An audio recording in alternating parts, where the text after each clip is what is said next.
আচ্ছা, কখনো কি ভেবে দেখেছেন আমাদের এই যে শরীর, এটা প্রতিদিন ঠিক কতগুলো নতুন কোষ তৈরি করে? শুনলে কিন্তু সংখ্যাটা অবাক করে দেওয়ার মতো। হ্যাঁ, প্রায় ৩৩০ বিলিয়ন। ভাবা যায় প্রতিদিন আমাদের শরীর এতগুলো নতুন কোষ তৈরি করছে। একটা বিশাল কর্মযজ্ঞ, যা আমাদের চোখের আড়ালেই ঘটে চলেছে। কিন্তু এই যে এত ছোট একটা কোষ, এর ভেতরে আসলে কি হয়? কি রহস্য লুকিয়ে আছে এর মধ্যে?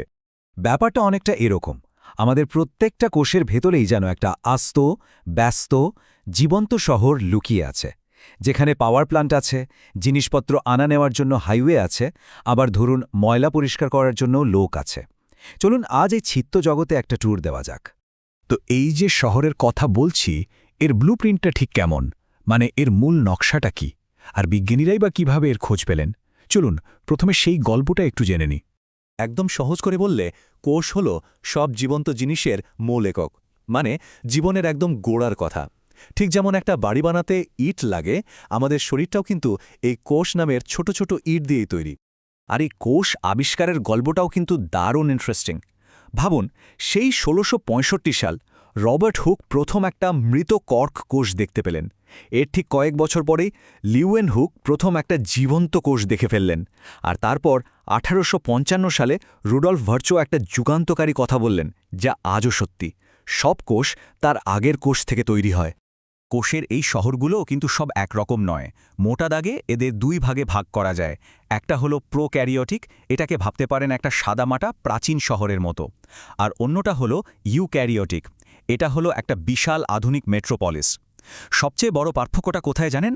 আধুনিক শহরে একটা কন্ট্রোল সেন্টার বা সিটি হল আছে, যাকে আমরা বলি নিউক্লিয়াস। কিন্তু ওই প্রাচীন শহরে সেরকম কোনো নির্দিষ্ট কেন্দ্র নেই। চলুন এবার তাহলে এই আধুনিক মহানগর মানে ইউক্যারিওটিক কোষের ভেতরে ঢোকা যাক। আর এটা কিন্তু খুব গুরুত্বপূর্ণ, কারণ আমাদের নিজেদের শরীরও ঠিক এই ধরনের কোষ দিয়েই গড়া। শহরের ঠিক মাঝখানে, একেবারে কেন্দ্রে আছে এর সিটি হল, মানে নিউক্লিয়াস। এটাই হলো পুরো কোষের brain, control centre.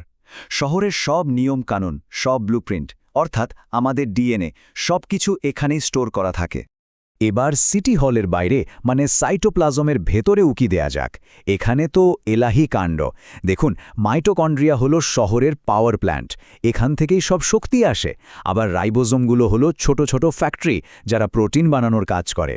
Endoplasmic reticulum হলো শহরের হাইওয়ে, এর ভেতর দিয়েই সব জিনিসপত্র যাতায়াত করে। আর ওই যে লাইজোজোম, ওগুলো হলো শহরের ক্লিনিং ক্রু, সব বর্জ্য পরিষ্কার করে ফেলে। শেষে আছে গোলগি অ্যাপারেটাস, এটা হলো পোস্ট অফিসের মতো, প্যাকেজিং আর ডেলিভারির দায়িত্বে। যে কোনো শহরেরই তো একটা দেয়াল বা বর্ডার থাকে, তাই না?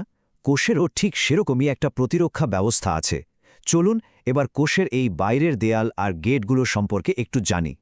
এরাই ঠিক করে কে শহরে ঢুকতে পারবে আর কেই বা পারবে না। শহরের এই প্রধান গেটটার নাম হল প্লাজমা মেমব্রেন। এটা কিন্তু কোনো শক্ত দেওয়াল নয়, বরং একটা তরলের মতো স্তর, যা সারাক্ষণ নড়াচড়া করছে। একে বলতে পারেন একজন হাই সিকিউরিটি দারোয়ান, যে খুব হিসাব করে ভালো জিনিস ভেতরে আসতে দেয় আর খারাপ জিনিস বাইরে বের করে দেয়। তবে হ্যাঁ, সব ইউক্যারিওটিক কোষ বা আধুনিক শহর কিন্তু হুবহু একরকম দেখতে নয়। যেমন ধরুন, উদ্ভিদ কোষ আর প্রাণী কোষের মধ্যে কিছু বড় পার্থক্য আছে। উদ্ভিদ কোষের বাইরে একটা বাড়তি শক্ত দেয়াল থাকে, যাকে বলে সেলওয়াল। এটা প্রাণী কোষে নেই। আবার গাছে নিজের খাবার নিজে বানায়, তার জন্য দরকার ক্লোরোপ্লাস্ট। এটাও শুধু উদ্ভিদ কোষেই পাওয়া যায়। বেশ, আধুনিক মেট্রোপলিস তো অনেক ঘোরা হলো। চলুন এবার টাইম ট্রাভেল করে সেই পুরনো সাদামাটার শহরে ফিরে যাই। হ্যাঁ, আমি প্রোক্যারিওটিক কোষের কথাই বলছি। এই শহরগুলো, মানে এই কোষগুলো, অনেক বেশি সিম্পল আর আকারেও অনেক ছোট।